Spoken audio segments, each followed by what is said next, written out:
Então, vamos lá. Placenta e membranas fetais. Bom, vamos começar com o fato de que placenta, apesar da placenta estar intimamente associada a várias membranas fetais, ocorre essa distinção, porque a placenta acaba sendo considerada um órgão próprio, muito importante para a nutrição do feto. Já as membranas fetais seriam membranas outras mais associadas ao feto, membranas que vão permitir o desenvolvimento do feto e estão mais realmente intimamente associadas a eles. É interessante destacar que a placenta e as membranas fetais, elas irão separar o feto do endométrio. Então, aqui a gente teria essa parte da placenta, aqui a gente tem algumas membranas fetais, como o córeo, o âmnio, e aqui a gente tem o endométrio. Então, esta parte da placenta e as membranas fetais, em conjunto, separam o feto, o embrião, o feto em desenvolvimento, do endométrio uterino. Mas quem são, de fato, as membranas fetais? São consideradas membranas fetais o córeo, âmnio, saco vitelino e o alantóide.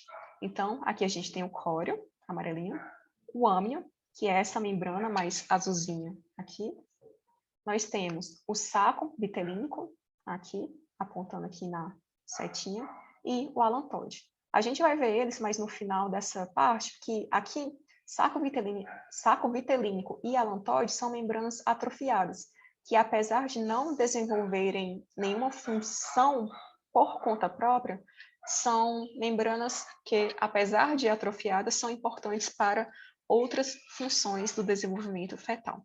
Mas, de modo geral, qual a função da placenta e das membranas fetais? Em conjunto, elas permitem a proteção, nutrição, respiração, excreção de resíduos e também a produção de hormônios. E, detalhe, placenta e membranas fetais são eliminadas após o nascimento.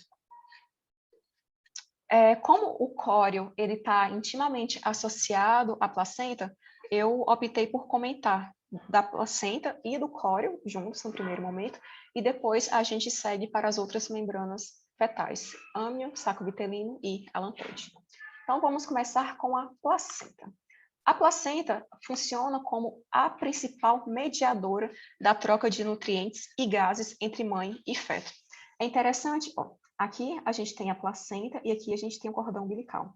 Esse conjunto formado por placenta e cordão umbilical, eles formam um importante sistema de transporte, exatamente para proporcionar a entrada de oxigênio e nutrientes do sangue materno para a circulação fetal e a saída de gás carbônico e resíduos da circulação fetal em direção à circulação materna. E é por isso que a placenta é considerado um órgão materno-fetal. Porque, como o próprio nome sugere, a gente vai ter uma parte fetal, aqui essa parte voltada para o interior, voltada para o feto, e nós temos a parte materna, que seria a parte mais intimamente associada ao endométrio uterino. Vocês lembram, né, que semana passada eu comentei que ao final da terceira semana, os esquemas, os arranjos anatômicos que vão proporcionar essas trocas fisiológicas entre mãe e feto, eles são estabelecidos. E recapitulando, é no final da quarta semana que aqueles processos de vasculogênese e angiogênese permitem a formação e a ampliação da circulação, da presença de vasos sanguíneos na placenta. Vocês lembram das velocidades coriônicas, do início da formação das lacunas, que ficam repletas de sangue materno? Então, é durante esse período que a gente tem toda a formação dos arranjos, dos primórdios que vão proporcionar essa troca entre sangue materno e sangue fetal. Agora a gente vai falar sobre o desenvolvimento da placenta. É importante mencionar que as velocidades coriônicas, que seriam aqui as velocidades coriônicas, elas, num primeiro momento, vão recobrir todo o saco coriônico. Aqui a gente não consegue delimitar ainda quem é o saco coriônico, porque acaba que ele estaria recoberto pelas velocidades coriônicas. Só que, o que acontece? É uma coisa muito interessante. À medida que a gestação avança, o número das velocidades coriônicas em uma região diminui e na outra aumenta. Mas vamos lá para entender com calma. Prestem atenção nesse nome aqui, decídua capsular. E por que que é importante? Vamos lá. Ó, aqui a gente tem o saco coriônico. Vocês estão vendo essa membrana roxinha? Não é roxa, mas meio rosada. A gente tem uma partezinha amarela e tem uma parte meio rosada por dentro. Então, essa parte rosada, que eu estou passando o mousezinho, o apontador vermelho, é o nosso saco coriônico, tá? Então, toda essa região aqui, ó, saco coriônico, esqueça esse nome coriolíseo por enquanto. Então, o saco coriônico é toda essa região aqui, tá? A membranazinha externa. Então, essa membranazinha mais externa, que está intimamente pertinho aqui dessa membranazinha amarela, é o nosso saco coriônico. Beleza. O que acontece? À medida que esse saco coriônico cresce, as velocidades associadas a essa região aqui, decíduo-capsular, elas são constringidas, elas são comprimidas. E essa compressão acaba reduzindo o fornecimento de sangue que chega até elas. Qual é a consequência disso? Uma vez que cada vez eu tenho menos sangue chegando às velocidades da tecido capsular, essas velocidades acabam degenerando e desaparecendo, levando à formação do córeo liso. Então, por que essa parte do saco coriônico é chamada de córeo liso? Simplesmente porque ele é desprovido de velocidades coriônicas. Mas o que acontece? À medida que as velocidades coriônicas aqui vão desaparecendo, essas velocidades coriônicas aqui vão aumentando em quantidade e vão cada vez mais se ramificando. Então, a vascularização nessa região, que é o que está associado ao que a gente chama de decídua basal, vai cada vez mais aumentando. E esta região do saco coriônico, onde nós encontramos as velocidades coriônicas, é chamada de córeo viloso ou córeo frondoso, para distinguir da região do saco coriônico, que é lisa, que não tem velocidades coriônicas, e por isso é chamada de córeo liso. Então, só para deixar muito claro, córeo frondoso ou viloso e córeo liso são partes distintas da mesma estrutura, o saco coriônico. A diferença entre elas é que o córeo frondoso vai ter velocidades coriônicas e o córeo liso não terá velocidades coriônicas. Mas é tudo, no final das contas, é tudo saco coriônico. E eu coloquei essa imagem aqui, que eu até retirei do livro, só para dar vocês conseguirem ver essa distinção entre o córeo viloso e o córeo liso. Então, observem ó, que na região do córeo viloso ou córeo frondoso é onde eu tenho todas as velocidades coriônicas que, de fato, permanecem no desenvolvimento do feto e vão mediar essas trocas entre sangue materno e sangue fetal. Já o córeo liso é completamente desprovido de qualquer velocidade coriônica, tá? Como eu tinha falado da decídua, vamos comentar um pouquinho mais sobre elas. O que é a decídua? As decíduas. A decídua é uma camada funcional do endométrio que vai se separar do útero após o parto. A decídua existe em 3 regiões. Então, a gente vai ter a decídua basal, decídua capsular e decídua parietal. Então, vamos na imagem. Aqui a gente tem a decídua basal e olhem como ela está intimamente associada aqui, o que seria né, o endométrio uterino e as velocidades coriônicas. Aqui a gente tem a decídua capsular, que seria essa partezinha aqui que está depois né, dessa parte amarelinha. E a gente tem a decídua parietal, que está apontando aqui nessa região azulzinha, depois da decídua capsular. O que acontece? À medida que o desenvolvimento embrionário, o desenvolvimento fetal, ele prossegue, a gente vai ter não é nenhuma alteração, mas a gente vai ter, como é que eu coloco isso? Deixa eu pensar. A placenta começa a tomar forma, é isso. À medida que o desenvolvimento embrionário avança, a placenta começa a tomar forma. E essa forma da placenta, que frequentemente tem um aspecto discóide, um aspecto de um disco, ela é exatamente determinada pela área que passa a ser ocupada pelas velocidades coriônicas associadas à placenta. Outro detalhe muito importante é, voltando aqui na questão da decídua capsular. A gente viu, alguns slides para trás, que a decídua capsular é essa partezinha aqui mais externa. E ela forma, enquanto a decídua capsular está presente, ela forma literalmente uma cápsula que vai revestir o saco coriônico. Acontece que acontece que com o desenvolvimento embrionário, há a redução do suprimento sanguíneo a tecido capsular. Então, da mesma forma que as vilosidades anteriormente associadas a tecido capsular degeneram, essa redução do suprimento sanguíneo para esta região leva também à degeneração da tecido capsular. Então, no primeiro momento, a tecido capsular se funde à tecido parietal, e à medida que essa redução do suprimento sanguíneo se torna mais intensa, até o momento em que ela para, até o momento em que ela cessa, a tecido capsular, então, degenera e desaparece. Então, aqui, só para recapitular essas informações que eu acabei de falar, a forma da placenta é determinada pela forma da área que as vilosidades coriônicas ocupam, e com o crescimento do feto, a tecido capsular se funde à tecido parietal. E, com a progressão do desenvolvimento, no período de 22 a 24 semanas, haverá a degeneração e o desaparecimento da decídua capsular, tá? Dando continuidade, essa foto aqui esquematiza uma grande placenta, que é para a gente já dar uma entrada no conceito de junção materno-fetal, que seria falar sobre a parte fetal e a parte materna da placenta. Então, vamos lá, que a gente vai falar sobre isso agora. O córeo viloso, que é a parte do saco coriônico repleto de vilosidades coriônicas, representa a parte fetal da placenta. Já a decídua basal representa a parte materna da placenta.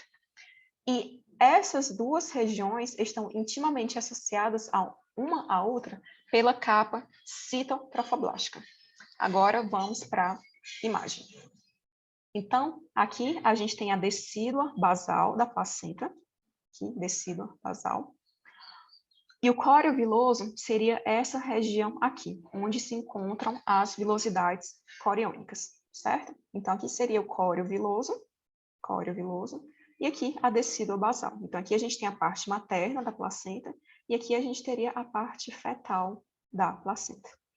Aqui nós temos a capa citotrofoblástica, que é exatamente o que vai permitir essa comunicação entre a decídua basal e o córeo viloso, onde se encontram as vilosidades coriônicas. É interessante que as artérias e veias endometriais, que é o que formam a circulação, na verdade, que é o que vão permitir o contato, e aqui contato bem entre aspas, entre a circulação materna e a circulação fetal, se dá exatamente através da capa citotrofoblástica. Aqui eu coloquei artérias e veias endometriais abrem-se no espaço interviloso. Então, artérias e veias endometriais, elas abrem um caminho através da capa citotrofoblástica e irão desembocar no espaço interviloso. O que é espaço interviloso? É exatamente esse espaço aqui, que fica entre as vilosidades coriônicas. Então, aqui nós teríamos uma vilosidade coriônica, e esse espaço aqui, que será preenchido por sangue materno, é o nosso espaço interviloso. Então, espaço interviloso é necessariamente o espaço entre as vilosidades coriônicas. Então, aqui, espaço interviloso, espaço interviloso, espaço interviloso. Falando em espaço interviloso, então, esse é o espaço da placenta que irá conter sangue materno. O espaço interviloso é dividido em compartimentos pelos septos da placenta. Então, vamos lá. Aqui a gente tem a placenta, aqui seria a decídua, a parte materna da placenta, e aqui seria a parte fetal da placenta. O espaço interviloso é exatamente essa região marcada nesse vermelho mais forte. Então, é exatamente nessa região onde o sangue materno proveniente das artérias e das veias endometriais irá desembocar e irá se concentrar. Então, é a partir desse íntimo contato do sangue materno com as vilosidades coriônicas que eu terei as trocas entre o sangue materno e o sangue fetal. Então, aqui é só para mostrar que a placa coriônica é uma região associada à parte fetal da placenta que vai ter a presença de alguns cordões, vai ter a presença de alguns vasos associados ao cordão umbilical do feto. E por que isso também é importante? Porque, apesar do espaço interviloso ser dividido em septos, esses septos não são completamente isolados uns dos outros. E por quê? Exatamente porque esses septos não atingem a placa coriônica. Se esses septos chegassem até aqui o final e atingissem a placa coriônica, aí sim a gente teria compartimentos bem delimitados um do outro. Só que como os septos param no meio do caminho, a gente tem a formação de vários compartimentos que mantêm a comunicação uns com os outros. Então, o sangue materno ele entra no espaço viloso a partir de vasos espiralados na tecido basal. Recapitulando, aqui é a decídua basal e olhem aqui, ó, vasos espiralados que entram no espaço interviloso e aqui irão desembocar o sangue materno. Eu coloquei essa imagem só para dar outra perspectiva de uma membrana muito importante associada à placenta, que é a membrana placentária. Então, só repetindo, que nunca é demais para gravar, aqui a gente vai ter a parte fetal da placenta, e aqui a gente teria a parte materna da placenta, a decídua basal. Aqui são os vasos sanguíneos maternos que estão desembocando no espaço interviloso. Então, aqui espaço interviloso preenchido com sangue materno através dos vasos espiralados que desembocam nele. Qual é o detalhe muito importante? Aqui, a gente está vendo a vilosidade coriônica, certo? E dentro da vilosidade coriônica, a gente está vendo que alguns vasos provenientes do feto estão se ramificando dentro das vilosidades. Acontece que a gente está vendo também que tem uma membranazinha bem delicada aqui entre esse vaso fetal e o sangue materno presente no espaço interviloso.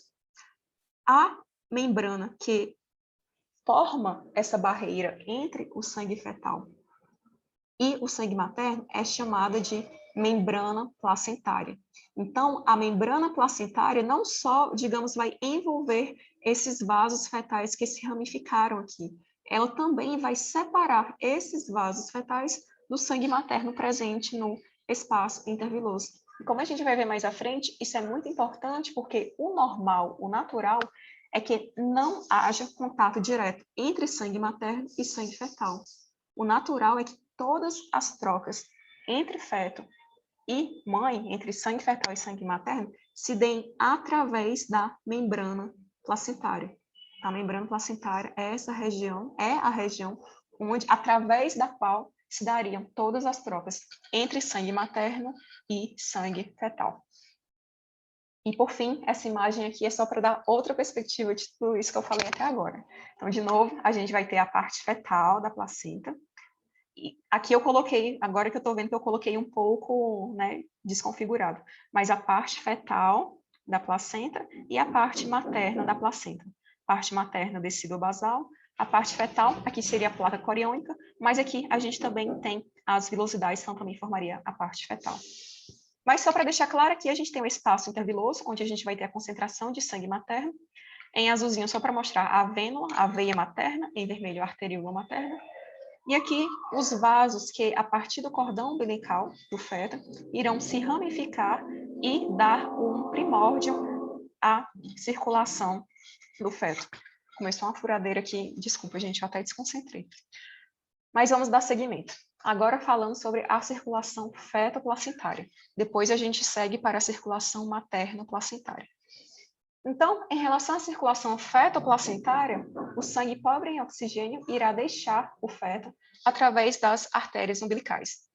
Então, aqui na imagem, acima, a gente tem aqui, ó, artérias umbilicais que vão transportar o sangue pobre em oxigênio através do cordão umbilical e aqui essas artérias umbilicais irão se ramificar no interior do espaço interviloso nas vilosidades. Quando essas artérias elas se ramificam e entram aqui no espaço interviloso, nas ramificações vilosas, haverá o início da troca entre sangue fetal e sangue materno. Então, através da membrana placentária, esses resíduos sairão do sangue fetal e entrarão no sangue materno, e os nutrientes do sangue materno aqui no espaço interviloso, através da membrana placentária, entrarão nos vasos do feto. Como? Através da veia umbilical. Então, nutrientes e sangue rico em oxigênio, uma vez que eles atravessem a membrana placentária, aqui na parte em vermelhinho, eles entrarão através dessas ramificações da veia umbilical, que então, aqui na placa coriônica, se funde em uma grande veia umbilical. Então, é através da veia umbilical que oxigênio e nutrientes chegam à circulação fetal. Então, assim, como eu tenho a presença de arteríolas, vênulas, artérias umbilicais e de uma grande veia umbilical, há a presença de um extenso sistema venoso artério-capilar, que é um nome muito bonito para dizer que a gente tem um extenso sistema formado por veias, artérias e capilares. E como eu comentei anteriormente, o normal, o natural é que não haja a mistura entre sangue materno e sangue fetal. Todas as trocas irão ocorrer através da membrana placentária. Agora, sobre a circulação materno-placentária, a gente vai ter exatamente o contrário. O sangue materno vai entrar o sangue materno vai entrar no espaço interviloso através das artérias espiraladas endometriais. Então, aqui a gente tem a artérias endometriais, que, olha só, irão penetrar no espaço interviloso. E uma vez que elas penetrem no espaço interviloso, não há nenhuma canalização desse sangue. O sangue materno, ele é literalmente jorrado, ele jorra no interior do espaço interviloso. E por quê? Porque a pressão do sangue conduzido através das artérias endometriais é muito maior do que a pressão do sangue aqui no espaço interviloso. Então, quando a artéria se abre no espaço interviloso, o sangue jorra. Só que, à medida que vai se estabelecendo um equilíbrio, essa pressão do sangue que chega diminui, até que o sangue materno passe a fluir lentamente, vagarosamente, no espaço interviloso, possibilitando, então, essas trocas com o sangue fetal, sempre lembrando, através da membrana placentária.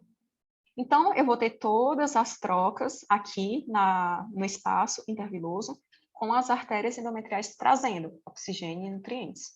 Portanto, se as artérias endometriais estão levando oxigênio e nutrientes, as veias endometriais estarão conduzindo de volta ao sangue materno resíduos e dióxido de carbono, os resíduos fetais. Então, é através das veias endometriais aqui que há o retorno de dióxido de carbono e outros resíduos metabólicos do feto. É interessante dizer que eventuais reduções na circulação placentária podem provocar hipóxia fetal, ou seja, uma redução do suprimento de oxigênio para o feto e mesmo restrição do crescimento intrauterino. Então, caso essa redução do suprimento sanguíneo de oxigênio e nutrientes para o feto não seja incompatível com a vida, mesmo que ele consiga manter o seu desenvolvimento, podem ocorrer danos ao seu crescimento intrauterino. E só a título de curiosidade, no espaço interviloso, como um todo, são comportados cerca de 150 ml de sangue materno. E esse conjunto, essa quantidade de sangue materno é trocado de 3 a 4 vezes por minuto, ou seja, a cada 20 segundos, no caso de 3 vezes, ou a cada 15 segundos, no caso de 4 vezes, todo esse sangue presente aqui no espaço interviloso é trocado. Só a título de curiosidade. Quais seriam as funções da placenta, que vai ser um grande resumão de tudo que a gente viu até agora? Ela desenvolve um metabolismo placentário, porque ela atua na síntese de alguns nutrientes, como glicogênio, colesterol e também ácidos graxos. Ela participa da excreção de resíduos, até porque, no final das contas, é através dela que tem a possibilidade de saída, de eliminação de todos os resíduos produzidos pelo feto. Também participa da síntese de hormônios proteicos e esteroides, como o HCG, e, como a gente viu, ela participa como mediadora do transporte de gases e nutrientes. Muito importante, é através também da placenta que a gente tem a transferência passiva de anticorpos da mãe para o feto. Eu acho essa foto muito boa, essa imagem muito boa, porque é realmente isso que acontece. A única classe de anticorpo capaz de atravessar passivamente a placenta é IgG. Nem IgM, nem IgA, nem IgE são passados através da placenta da mãe para o feto. A única que consegue fazer esse caminho é IgG. Até agora, a gente viu quais seriam as características associadas ao desenvolvimento normal da placenta. Mas existem algumas situações em que a implantação dela, a formação dela, ocorre de forma anormal. E quando a gente fala aqui, nesse sentido, nesse slide, de anormalidade da placenta, não é nem no sentido de anormalidade funcional da placenta, é mesmo de uma localização, de uma deposição anormal da placenta. Nessa situação, seriam possíveis 3 perspectivas de uma implantação, de uma localização inadequada da placenta, que é o que nós chamamos de placenta acreta, placenta percreta ou placenta prévia. E, normalmente, essa localização anormal da placenta está associada à adesão anormal das vilosidades coriônicas no miométrio. Então, seria, a depender dessa adesão fora do padrão, é que a gente tem esses 3 tipos aqui de placenta. Então, agora vamos ver rapidinho o que caracteriza cada uma delas. A placenta acreta, aqui, placenta acreta é quando eu tenho a adesão anormal das velocidades coriônicas ao miométrio, que é a camada muscular intermediária do útero, da parede uterina. Já a placenta percreta, aqui, placenta percreta, é quando eu tenho a penetração das velocidades coriônicas totalmente na estrutura do miométrio. Então, as velocidades coriônicas, elas invadem completamente a estrutura do miométrio uterino. E por que essa situação ela tende a ser muito grave? Porque uma vez que as velocidades coriônicas estão totalmente implantadas no miométrio, após o nascimento, a placenta ela não consegue se separar da cavidade uterina, da parede uterina. E eventuais tentativas de removê-la podem produzir uma hemorragia interna muito intensa, muito grave e eventualmente de difícil controle. Então, caso essa situação aconteça, tem que ser algo que deve ser avaliado com muito cuidado qual a conduta a ser seguida, porque não será uma escolha fácil. E, por fim, a placenta prévia. Aqui, placenta prévia. Nesta situação, o blastocisto se implanta muito próximo de uma das aberturas da cavidade uterina. A gente viu na primeira aula que o útero tem 2 aberturas, o ósteo interno e o ósteo externo. Então, seria a situação na qual o blastocisto se implanta muito próximo ao ósteo interno. E, uma vez que ele se implante muito próximo ao ósteo interno, a placenta vai recobrir totalmente a cavidade, o canal uterino por onde ocorreria a passagem do feto. Nessa situação, é necessário realizar uma cesariana, exatamente porque o canal do parto está bloqueado. Mas dessas situações, talvez a mais grave seria a questão da placenta percreta. Agora nós vamos sair da placenta e conversar sobre as membranas fetais, começando pelo âmnio e pelo líquido amniótico. Aqui, como que eu posso dizer, bem fácil de entender. O âmnio é uma camada de células que irá formar o saco amniótico. E o saco amniótico é preenchido pelo líquido amniótico. Então, vamos lá. Aqui, a gente tem o saco amniótico, e o que forma o saco amniótico, essa parede interna do saco amniótico, é o que a gente chama de âmnio. Então, essa imagem está até bem melhor de visualizar.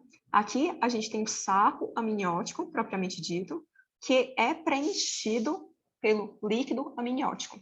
E o que seria essa? E o âmnio é exatamente essa camada interna que forma o saco amniótico.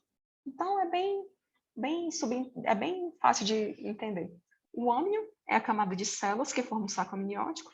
O saco amniótico é toda essa estrutura formada pelo âmnio e ele é preenchido pelo líquido amniótico. A partir da 11ª semana, a gente até viu na primeira parte, o feto começa a liberar urina na cavidade amniótica, que tá dá, mas é na. O feto começa a liberar urina na cavidade amniótica. E isso, de fato, contribui para a formação do líquido amniótico.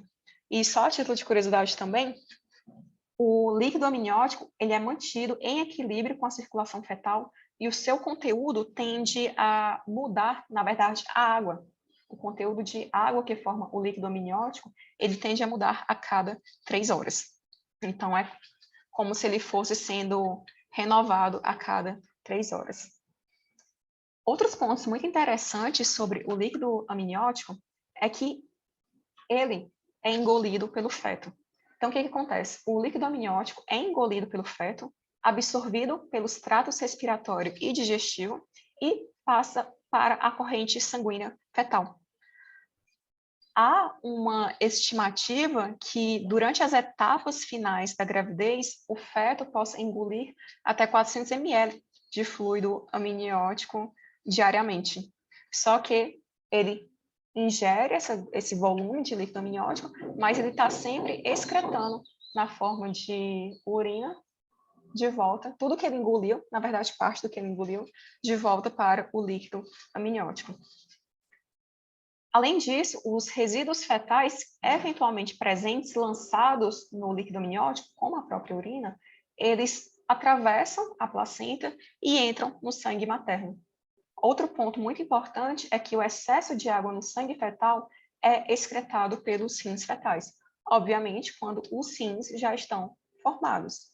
Então, e quando os rins não estão formados? Aí a gente tem outros mecanismos que permitem esse estado de equilíbrio entre a concentração de água no líquido amniótico e a circulação fetal, que vão permitir a eliminação desse excesso de água. E, além da urina lançada pelo feto no líquido amniótico, o que mais forma o líquido amniótico? Bom, além de urina, majoritariamente o líquido amniótico é constituído por água e alguns materiais que não são solúveis em água.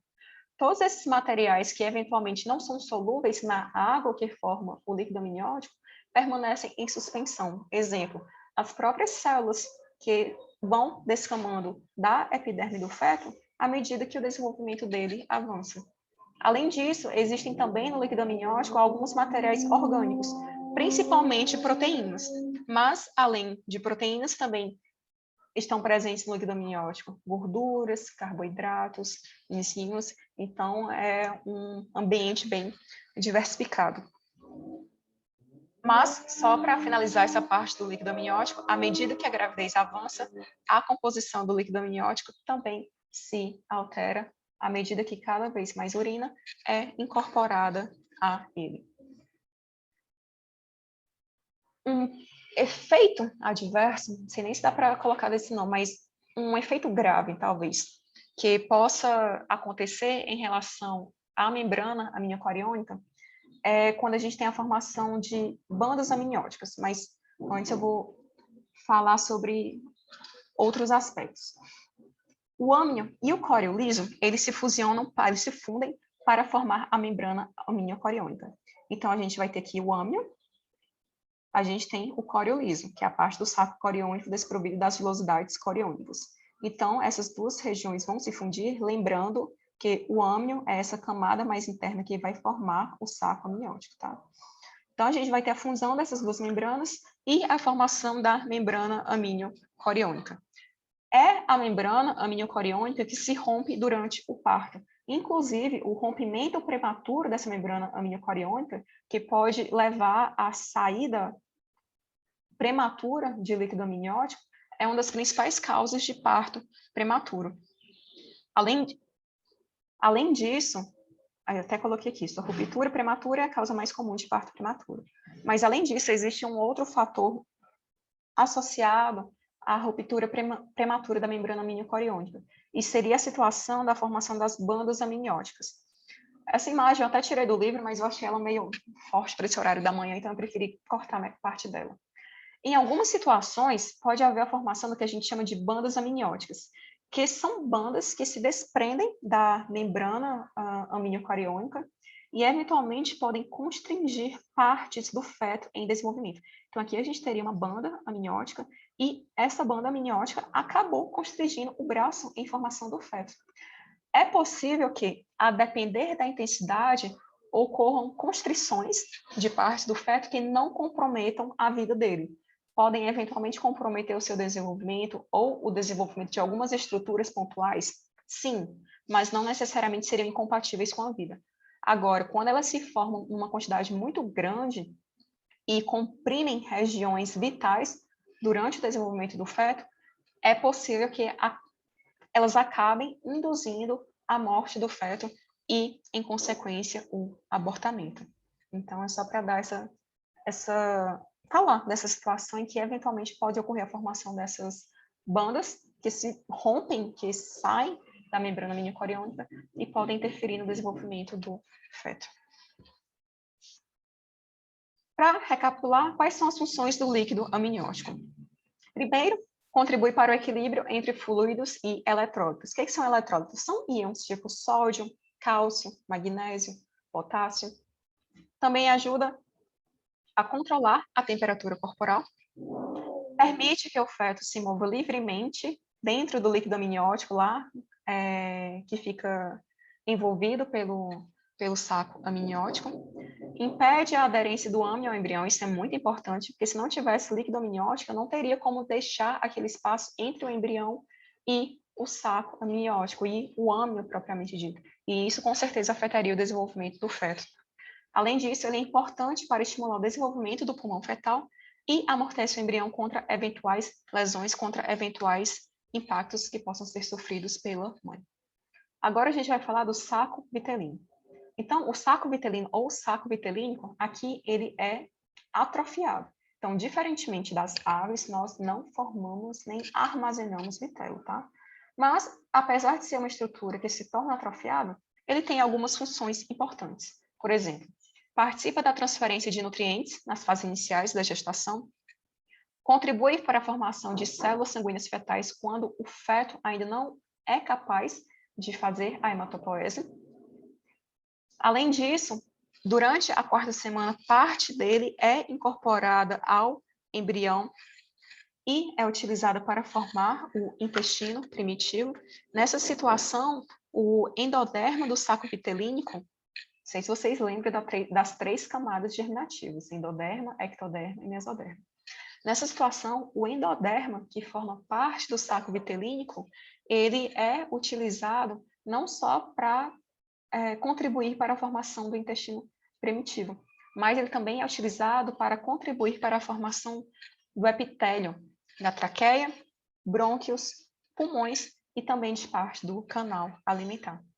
E, além disso, o saco vitelínico também contribui para a formação das células germinativas primordiais. Só recapitulando que as células germinativas primordiais, elas seriam as espermatogônias e as ovogônias, só para relembrar. E, por fim, o alantoide. O alantoide também é atrofiado, ele não é funcional, mas, assim como o saco vitelínico, está envolvido em alguns processos importantes. 2 exemplos.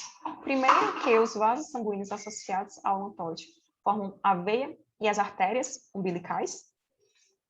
E também ele participa indiretamente da formação das células do sangue.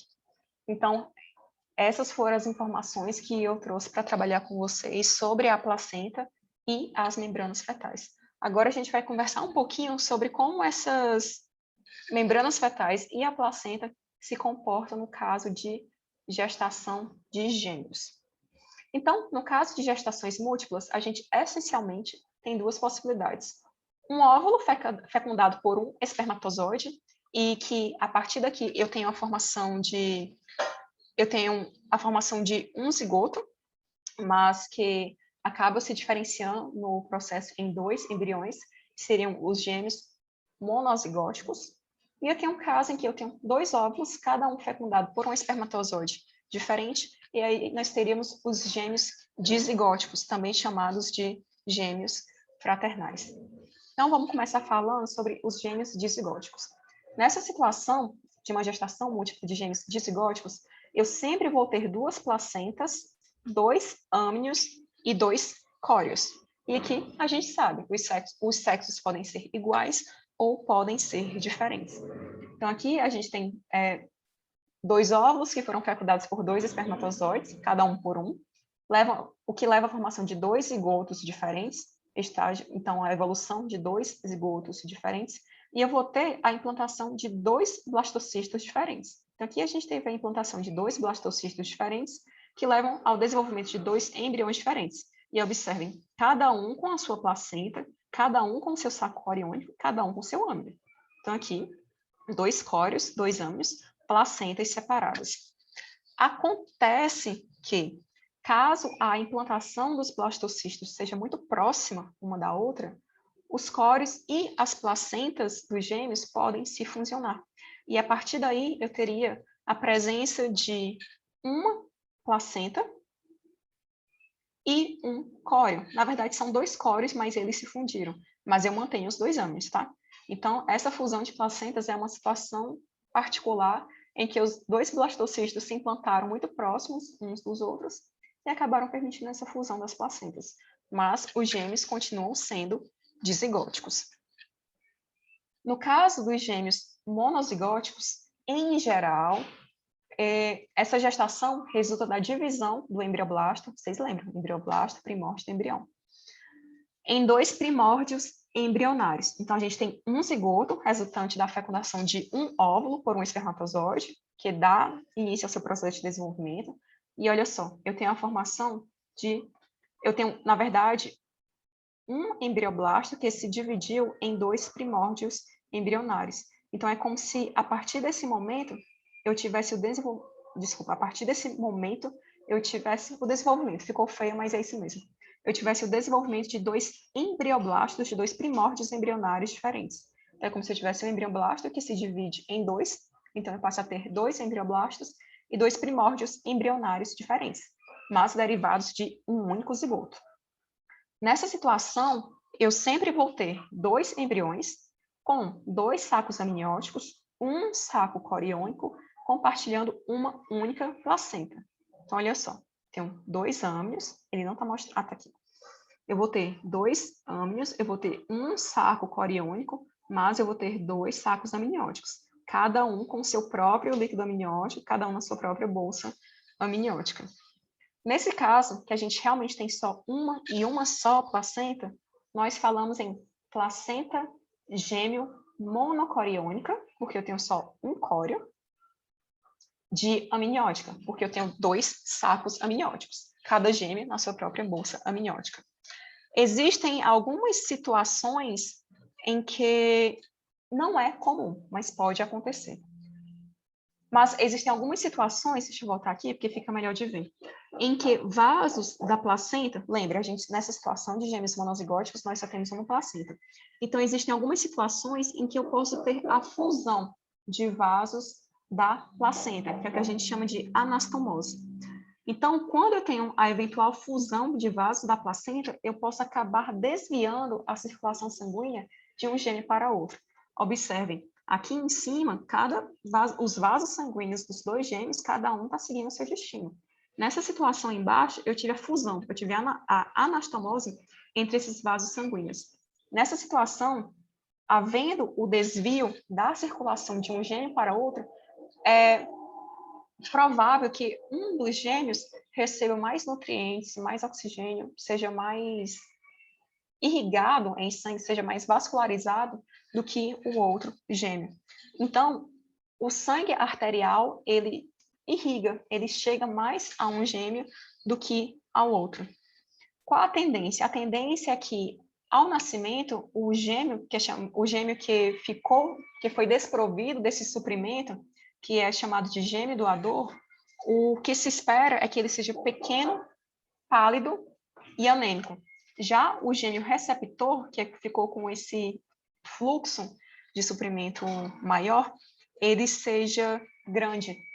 E o termo para designar esse excesso de sangue, digamos assim, o termo clínico, seria policitêmico, ou seja, para designar que há um aumento anormal do número de glóbulos vermelhos aqui no gêmeo receptor. Há a possibilidade de casos letais? Sim, há a possibilidade de casos letais caso esse desvio seja muito intenso. E o que aconteceria nessa situação? Na situação de um caso letal, a morte de um dos gêmeos, no caso do gêmeo doador, resulta exatamente da anemia, enquanto a morte do gêmeo receptor resultaria de uma insuficiência cardíaca congestiva pelo excesso de sangue que ele recebeu. É comum? Casos fatais? Não, não é. Mas, dependendo da intensidade, pode acontecer. E agora, entrando nos estágios finais da parte de hoje, eu coloquei essa imagem só para falar de uma divisão clínica, mas que acaba caindo um pouco naquele conceito de arbitrário das fases do parto, que ele é essencialmente dividido em dilatação, que vai permitir o aumento, né, não é um aumento, mas enfim, eu vou falar aumento, mas a gente sabe que não é aumento.